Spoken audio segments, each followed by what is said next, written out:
Somos Alexandra Sin y Alba Rocosa, juntas Abogacía y Consciencia, y os damos la bienvenida a una nueva entrevista. Hoy tenemos con nosotros a Juan Vera Gil, facilitador de la articulación de conversaciones para la transformación social. Él, desde que inició su carrera profesional hace más de 45 años, ha transitado tanto por el mundo público como el privado, por países y ámbitos distintos, abogando siempre por la cultura del encuentro. Actualmente Juan imparte distintos programas como Coaching en el Poder y la Política y Articular, y también ha realizado una serie de televisión online llamada Articuladores de lo Posible, donde reflexiona acerca del coaching, la política y el poder. Y más recientemente ha creado un círculo de lectura y otro programa llamado Biolibros de Humanidad. Ya por último, el pasado 2019 publicó el libro Articuladores de lo Posible, el arte del coaching en el poder y la política. Muchas gracias, Juan, por aceptar nuestra invitación. Bienvenido.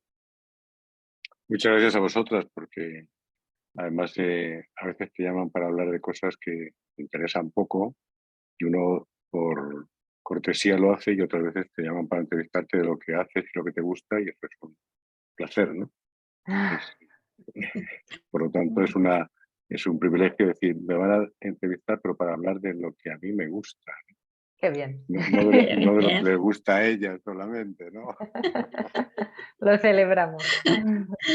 El placer es nuestro, Juan, también, sobre todo después de haber escuchado hablar de ti en varias ocasiones y de varias personas, pues la verdad que un gustazo tenerte aquí para compartir un poquito sobre eso que te gusta y me imagino que con tanta pasión transmites para que todos hablen de ello como algo, momento que les ha marcado, ¿no? Pues empezando por las preguntas, cuéntanos un poco cómo empezó y cómo se ha desarrollado tu andadura en el mundo profesional. ¿Qué es lo que has estado haciendo? ¿Qué es lo que haces actualmente? Sí. Mira, yo a veces digo a mis amigos, podría crear una narrativa para decir que he llegado aquí siguiendo un camino muy pensado. En realidad, confieso que he ido dando saltos a partir de eventos que casi siempre fueron sorprendentes. O sea, yo, por ejemplo, termino mi preuniversitario y ahí en mi casa me dicen, y ahora tú, si quieres seguir estudiando, tienes que encargar, ¿no? Con lo cual yo empecé a trabajar muy joven y a estudiar filosofía y letras, que es lo que me gustaba. Es decir, el adolescente quería ser escritor. Esa era su pasión. Además, a veces decía, y profesor de literatura en Granada, porque era un seguidor de García Lorca. Cosas que dice uno en algún momento de su adolescencia, ¿no? Pero me pongo a trabajar para ayudar en todo esto y empiezo a escribir una novela para la cual necesitaba un personaje que fuera cuadriculado. Estaba muy influenciado por la literatura alemana de ese momento, finales de los años 60, y entonces quería hacerlo y dije, me voy a matricular en un programa de informática para entender a estos tipos insensibles que ven la vida de esta manera. Y el programa fue tan sorprendente para mí, y parece ser que para la gente de esa escuela, que me acabaron contratando, y me metí en esa profesión. Terminé haciendo los estudios universitarios de la informática de ese momento, que eran previos a ser la licenciatura de informática de gestión, que luego se convalidaron por eso. Y yo mismo estaba sorprendido. ¿Qué hago yo ahora que soy un experto en la informática de ese momento? Con todo eso, el profesor de literatura se convirtió en un emprendedor que llaman hoy. En ese momento era un joven empresario y creamos con otros jóvenes unas empresas que fueron muy exitosas. Y fui el gerente general de un grupo de empresas muchos años. Que por tanto me metí en todo lo que era estudios que tuvieran que ver con habilidades directivas, porque no sabía, no había sido preparado en eso. Hice un MBA, me cuanto estudio de marketing, comunicación, etcétera, aparte de, por supuesto, entender lo que es la gestión organizacional. Y terminé en un momento determinado siendo invitado a participar en la creación de una escuela de negocios en Madrid que quería distinguirse de lo que era el Instituto de Empresa, que era demasiado aristocrático, o el IES, que estaba muy vinculado a una visión religiosa del mundo, y, y, y bueno, dirigí una escuela de negocios, o sea, fue el presidente del Consejo de Administración y después el gerente general y presidente a la vez durante varios años. Y ahí conocí, a través de la Embajada de Chile, ahí aparece Chile ya como el lugar donde vivo, a través de la Embajada de Chile me dijeron, pero todo lo que tú estás haciendo se complementaría con el coaching. Yo no tenía una idea muy concreta de eso. Y entonces, bueno, terminé siendo parte de la primera promoción del coaching del arte profesional de Newfield Group, que quizás es la escuela más reconocida de coaching de habla hispana. Y bueno, aquello que empezó en Segovia, era la primera, seguía en Querétaro, en México, y terminaba en Santiago de Chile, o sea, era más como si fuera turismo, aventura y educación, ¿no? Íbamos recorriendo sitios y ya veis que terminé acá. Entonces, y aquí pues salí ya de esa parte de las escuelas de negocios para meterme en la consultoría y en el coaching, fundamentalmente por mi formación previa. Empecé a hacer coaching a gente que estaba en el poder, pero nuestra consultora fue la más destacada en lo que fue la modernización del Estado de Chile en los años 90, yo llegué aquí en el 94, en los años 90 hasta el 2000 y algo, que digamos que se completó todo lo que fue plantear un Estado moderno acá. Y eso me llevó a hacer coach de muchos políticos, de ministros o secretarios, de jefes de servicio, y de que esa experiencia chilena tan valorada en toda Latinoamérica, pasó igual que en España cuando hicimos nuestra transición, aunque ahora la gente habla mal de ella y todo, pero aquí vivimos otro proceso muy reputado en el mundo y eso también me llevó a poder trabajar en otros países de este hemisferio sur. Eso así me parece que os da una idea de por qué estoy aquí. Y como sigo investigando, pues después de ahí pues, he empezado a hablar del liderazgo articulador y de todas esas cosas. Ahí está. Y ahí queríamos ir a parar. Era una... ¿Qué es articular, ¿no? ¿Qué es el liderazgo articulador? Hablábamos en la presentación de la cultura del encuentro. ¿Cómo definirías eso? Mira, articular, lo que sí, voy a empezar a decir lo que no es. Y es como, a veces cuando uno habla de articular, piensa en lobistas. O sea, esa gente que hace lobby, incluso en la mejor acepción de la palabra lobby, ¿no? No es ser lobista, aunque puede haber en un momento determinado que forme parte de un concepto más general. Tampoco es simplemente los que son buenos en generar redes. Si yo tuviera que buscar definiciones, así diría, articular es crear un espacio en el que sucedan conversaciones que en otros espacios no se producirían. Tiene que ver más con crear ese espacio. En ese sentido, fijaros que ya en esa definición tiene mucho que ver con el poder, porque lo más básico, una posible definición tremendamente fácil de reconocer del poder es, tenemos poder cuando ocurren cosas que sin nuestra presencia no pasarían. Y ahí estamos hablando de muchos tipos de poder. Bueno, articular es generar eso. Fíjate que ayer mismo, para esto que habéis citado del ciclo de lectura, estoy haciendo a un grupo de directivos y consultores leer en este momento, entre varias cosas, el libro Sincronicidad, que es de principios del siglo XXI, de Joseph Jaworski, que a mí me pareció alucinante, ¿no? Y de una forma, él ya decía, estaba hablando del diálogo, porque el articular, si crea ese espacio, es porque produce diálogo. O sea, pasa del debate, de la intención de que yo te quiero convencer a ti, a la apertura al diálogo. Y Jaworski decía, en el diálogo no estamos estableciendo nada, no estamos negociando, no estamos mediando. Y tiene una frase muy bella que dice, estás permitiendo que la totalidad existente se manifieste. Estás permitiendo que la totalidad existente se manifieste.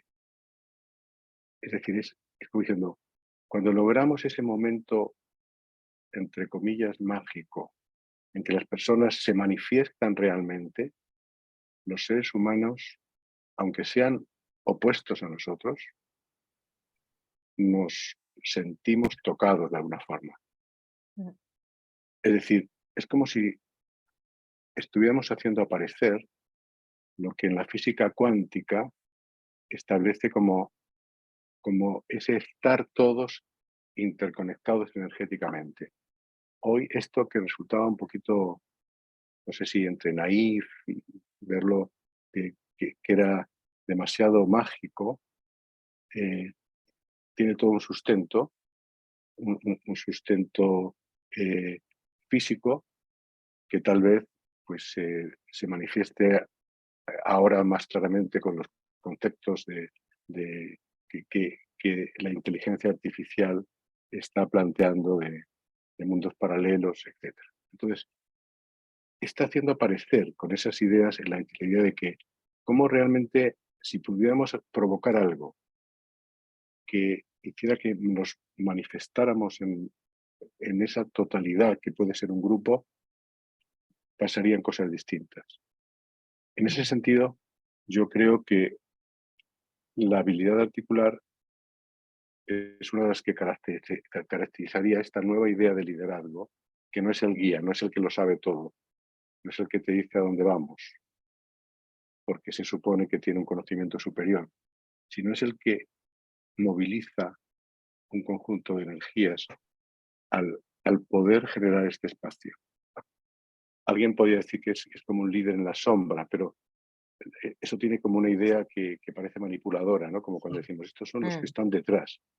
Yo diría, no, más que en la sombra, que suena raro, es un líder desde la generosidad de no necesitar aparecer, de no necesitar ponerse las medallas, sino cuando logra que sean los otros, que sean aquellos que están convocados en ese espacio los que tomen las decisiones, los acuerdos que vean posibles, o los que simplemente, y eso ya me parece absolutamente central, se interlegitimen. Claro. Para mí el gran problema que hay, especialmente cuando veo parlamentos del mundo, obviamente el de España, que de vez en cuando es desgarrador verlo, ¿no?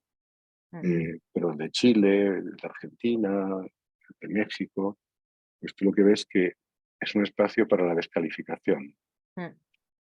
Porque en el fondo no se interlegitiman entre ellos mismos. Por tanto, lo que es la base de la democracia, que es vivir juntos los distintos, porque si fuéramos iguales no haría falta casi nada, ¿no? Entonces, vivir juntos los distintos se hace imposible porque no hay una política orientada a eso. Entonces ahí el articular tiene una mirada como un medio política, también tiene una mirada social, tiene que ver con una forma de plantearnos cómo vivir juntos siendo diferentes. Que se puede aplicar en muchos ámbitos, ¿no? Muchos, exactamente. O sea, de hecho, en el programa Articular ha habido gente que ha salido y se han puesto pues desde grupos que han trabajado con mujeres políticas de Nicaragua, en un momento tan difícil como el que están viviendo. Otros han hablado de cómo trabajar en el sector de la salud en el sur de Argentina para poner en contacto a médicos con instalaciones hospitalarias, con empresas farmacéuticas. En otros lugares han estado trabajando con personas reos que salen y tienen que incorporarse al mundo y con los empresarios y los gendarmes. O sea, han hecho cosas súper variadas. A quien conocéis bien, como Rosana Abril, ella misma tuvo la ocasión de hacer algunas experiencias que tienen que ver más con lo ecológico, que le gusta y todo esto, Sí.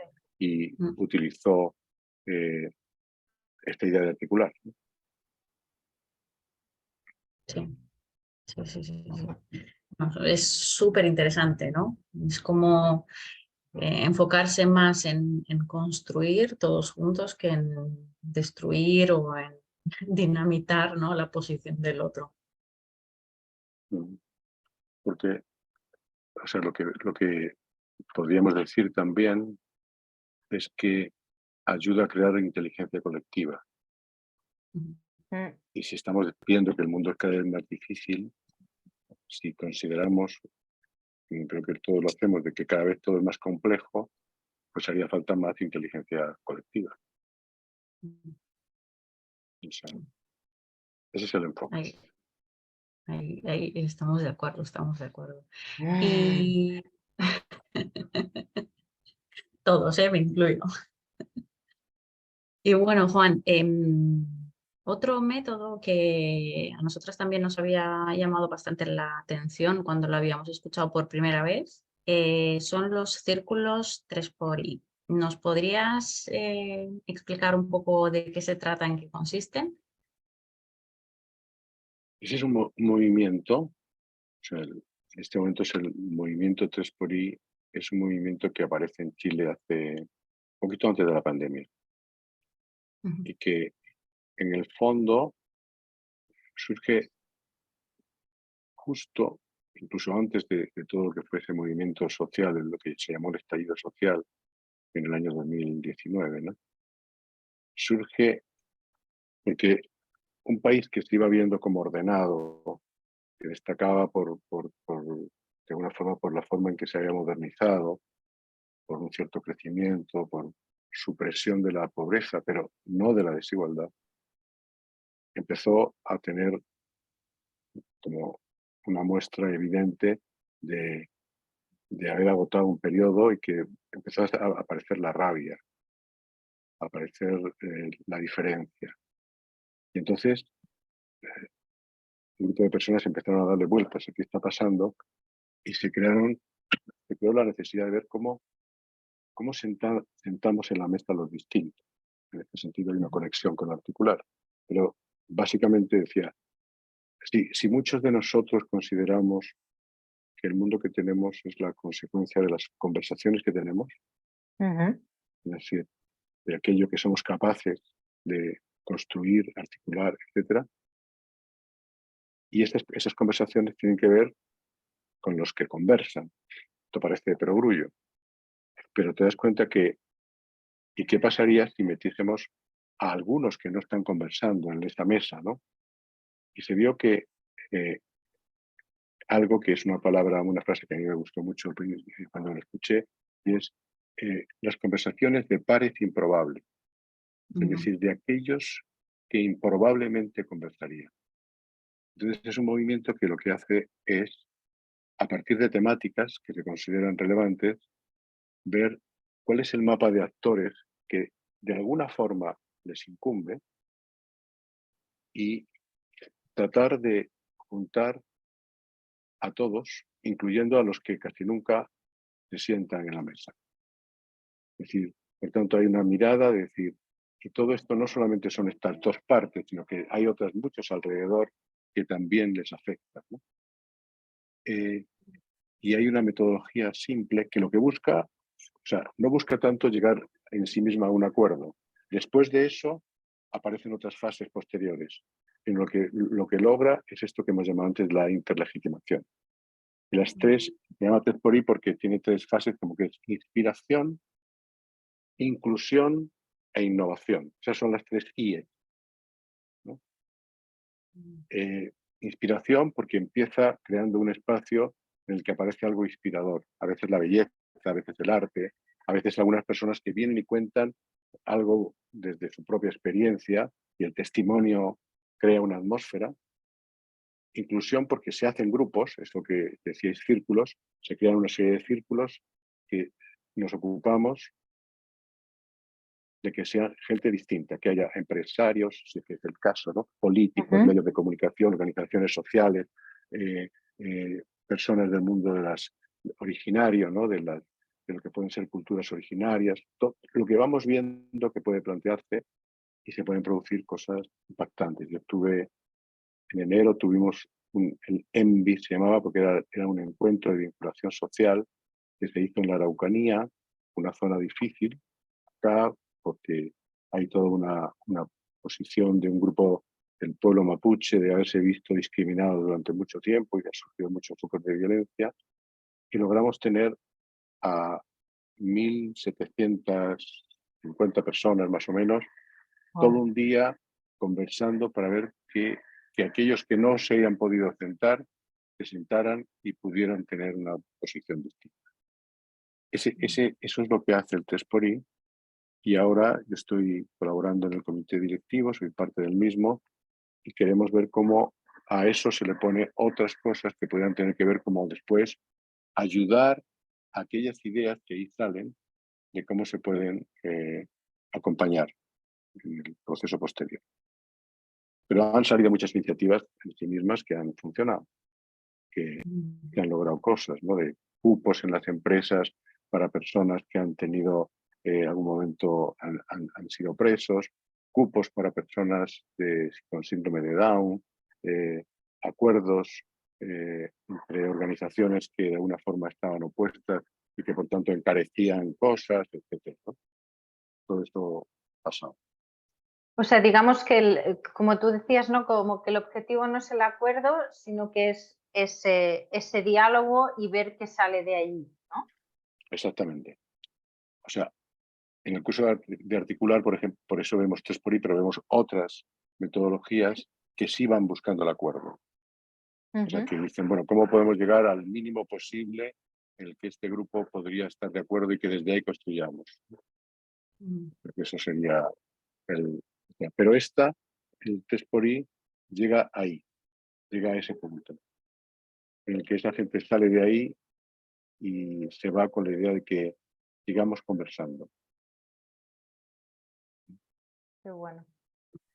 Pues ya tenemos la respuesta de estos círculos 3xI, creados en Chile, ¿verdad, Juan? Nos has contado. Sí. Y ahí está. ¿Y de dónde vienen las iniciativas? ¿Desde lo privado, desde lo público? Es decir, De lugares distintos. Fíjate, vale.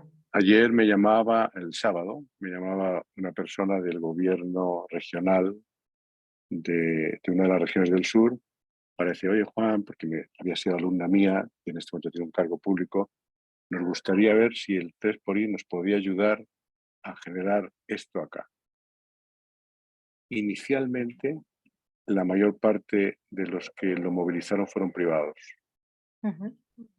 Y poco a poco, en la medida en que se ha visto que no se buscaba pues fines más comerciales o más o de lavado de imagen, ¿no? Por decirlo de alguna forma, Sí.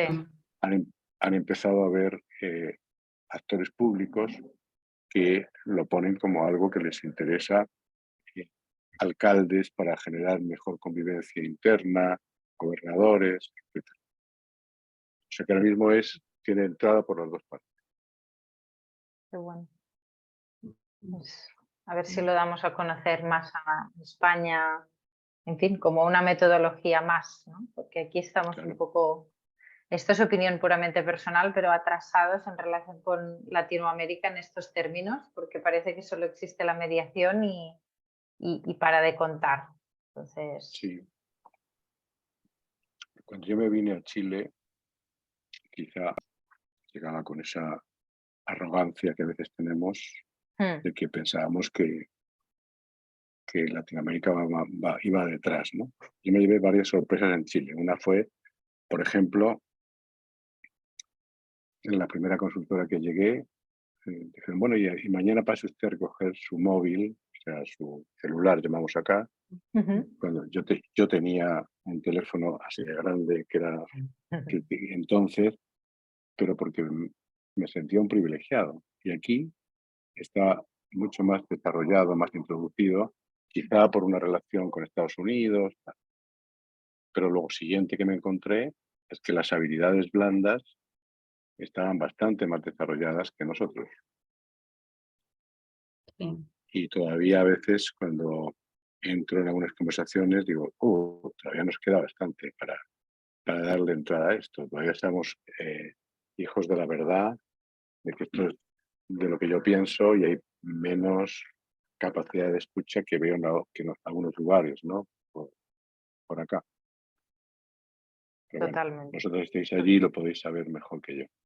Damos fe. Para nosotras siempre decimos que los referentes, en este caso por lo que conocemos, pues Argentina y Chile, y seguro que se puede ampliar a muchos más países de Latinoamérica, pero aquí la cultura del encuentro, lo que es diálogo, o sea, solo parece que sea mediación. Y de hecho este es uno de los motivos por los que creamos el canal, ¿no? Oye, hay otras maneras, otras metodologías, te puedes inventar la tuya, y siempre con el fin de eso, de acercar posturas, y que no únicamente existe la mediación con una sola forma de actuar. Así que contentas de que se creen otras y que se conozcan Claro, aquí. ¿no? Y yo creo que lo que habéis estado haciendo, por lo que he podido saber, me parece que es muy precursor, ¿no? Ya de hecho, yo he tenido ocasión de hablar con varias, sobre todo abogadas, más que hombres, pero que también con algún hombre, que he dicho, qué bien que en mi país esté habiendo esta apertura, ¿no? Esta apertura a decir, aquí tienen que venir cosas distintas, porque la mala noticia, ayer veía unos reportajes sobre la inteligencia artificial y decía, la versión última del ChatGPT, del ChatGPT, aprobó la carrera de Derecho. Es decir, le hicieron la prueba en 2 o 3 universidades y aprobó. Y bueno, no solo esa, sino montones de cosas. Pero quiere decir que eso afecta a una labor. O sea, ¿cuál va a ser el rol realmente del abogado, del directivo? O sea, ese es un tema. Ese es un tema que para hablar todo un día sobre la modificación del sentido de los empleos. Cuando tienes una inteligencia artificial que te correlaciona toda la información existente y te puede aplicar la lógica más aplastante para decir que esto es. Si es que eso. Ahora, aún decimos sí, pero acompañar, eso no lo hace todavía, ¿no? Le puede Claro, faltar, y ahí hay que dar un espacio muy interesante, ¿no? este es el tema. Que yo creo que ahí tenemos todavía una ventaja que hay que saber conservar, ¿no? Sí. Yo creo que también, ¿no? Que el tiempo dirá también si al final conseguirá entender la empatía bueno, las habilidades blandas de las que antes hablábamos. A ver, no sé exactamente cómo es el caso de Chile, pero aquí en España últimamente, claro, el tema de la justicia está bastante tocado, ¿no? Y entonces te queríamos preguntar desde tu perspectiva, ¿crees que la sociedad está pidiendo una nueva justicia, una reinvención de lo que se entiende por justicia?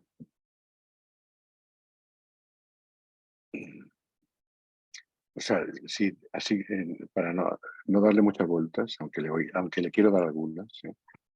Ujú, Esa pregunta, recuerdo que una vez hablé con Rosana Abril, que me hizo una pregunta que tenía algunos puntos de conexión. Pero, o sea, ujú, lo primero que diría es sí. Es decir, sí, como está pidiendo una nueva política. Claro, Como está diciendo, redefinamos qué es democracia, por ejemplo, ¿no? Yo creo que está pidiendo realmente una justicia de las nuevas relaciones que se configuran en un mundo dinámico. O sea, en el fondo este es un mundo vivo en donde algunas cosas a las que no dimos importancia tienen mucha importancia hoy y al revés. Y el tema es que la velocidad de cambios de la justicia hace que al final los abogados, y yo sé que esa es una frase que la he dicho en un par de clases que tenía que ver con el coaching legal, y decía, realmente lo trágico es ser administradores de reglas que corresponden a leyes de otro tiempo. Claro.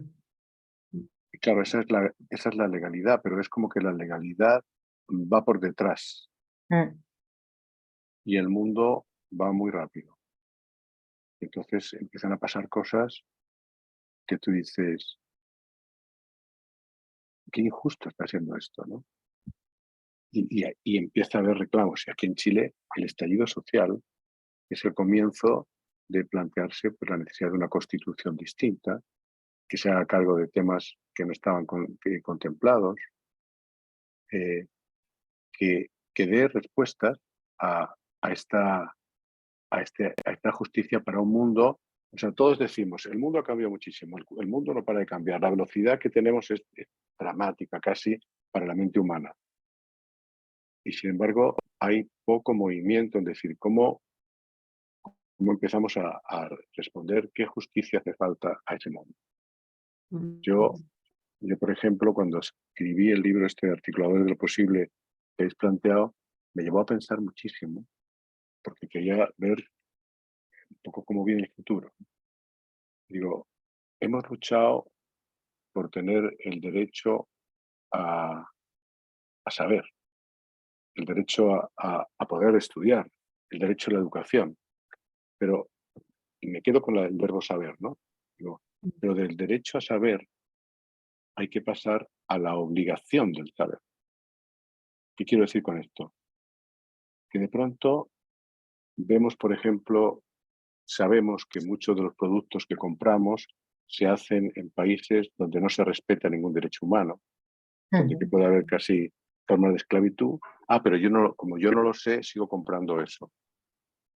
Es decir, soy cómplice de explotaciones que otros hacen y me escudo en el no saber cuando todo se puede saber. Cuando hoy en día, si indagáramos, y todo es accesible. Entonces, si todo es accesible, ¿no será que tenemos que empezar a plantear que los seres humanos en nuestro rol de consumidores tenemos que asegurarnos de la legalidad de los procesos de producción? Un ejemplo. Sí, sí. La definición de intimidad. Tenemos un mundo en el que estamos como seducidos por ofertas tecnológicas permanentes que nos hacen creer en una especie de generosidad, ¿no? Qué bien, yo puedo meterme en internet, no me cuesta nada, tal o cual, o sí, entro, pum, pa, hago esto. Sin darnos cuenta de que somos la mercancía, que somos el producto, y toda la información que se extrae de nosotros se convierte en algo que es vendible sin nuestro consentimiento. Recomiendo vivamente leer el libro de Shoshana Zuboff, de la era del capitalismo de la vigilancia, donde te habla de algo que ella llama excedentes conductuales. Y es, yo me relaciono con los medios y hay un montón de informaciones que no son necesarias, pero que van generando esta forma de que va quedando mi perfil y yo al final soy un producto que alguien dice, y a Juan Vera, ustedes si le podrían vender tal y tal. Y claro, esto yo cobro por esa información.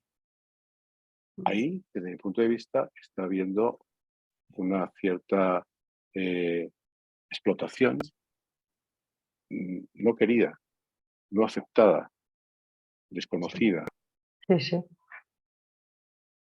Aún más, yo diría que me voy a poner un poco dramático, ¿no? Pero yo diría, la vigilancia termina haciéndonos prisioneros de una forma de pensamiento. También. Es decir, perdemos la libertad de pensar. Hemos estado luchando generaciones por el derecho a la libre expresión de nuestro pensamiento o el derecho a la diversidad, como hoy pasa en el mundo. Pero lo que está en juego en este momento no ya es la expresión de mi pensamiento, que es muy loable e importante.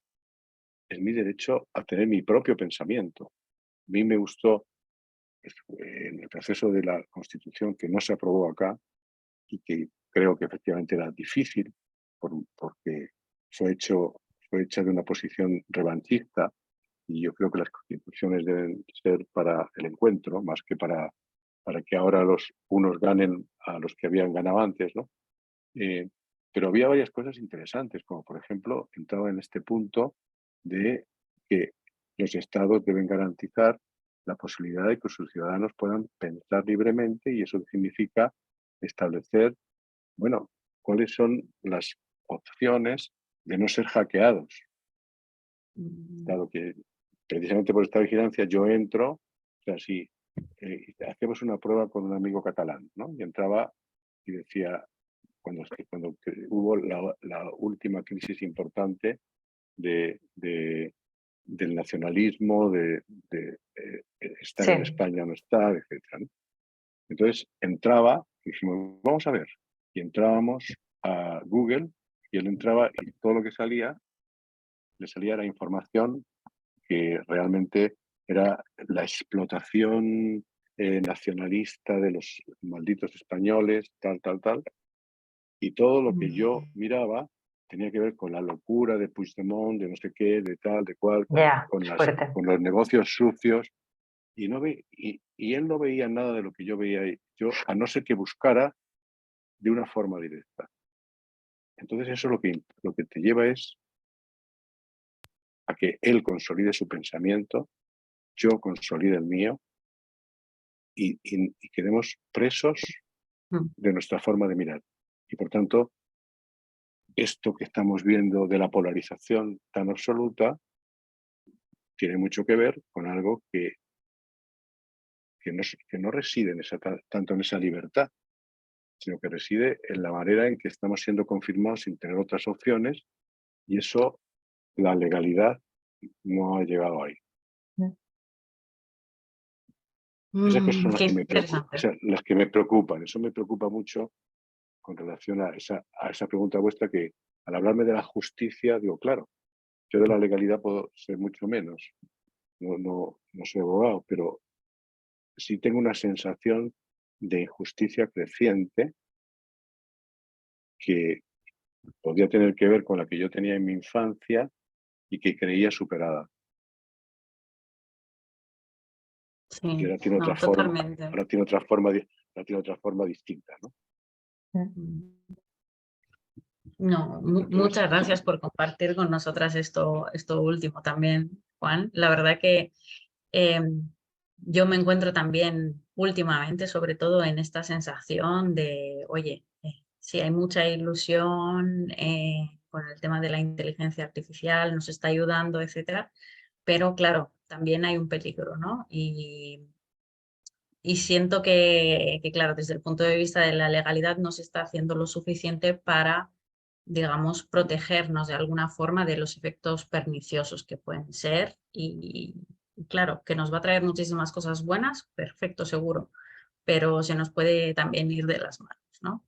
Y por eso a nosotras nos encanta pues tener estos espacios de conversación, sobre todo con personas también de diferentes ánimos, de diferentes ámbitos, para ver un poco, ¿no? cuáles son las impresiones. Y como tú decías, de la diversidad nos enriquecemos. Así que te agradecemos muchísimo esta entrevista, ha sido muy interesante.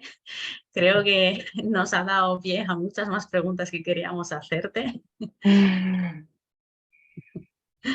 Y nada, pero Estupendo. gracias. Yo encantado porque fíjate que creo, a mí no me gustaría ponerme en esa posición de hay que parar el progreso, No. porque creo, y ahí viene mi formación en la informática temprana, y es: la tecnología es neutra. Sí, exacto.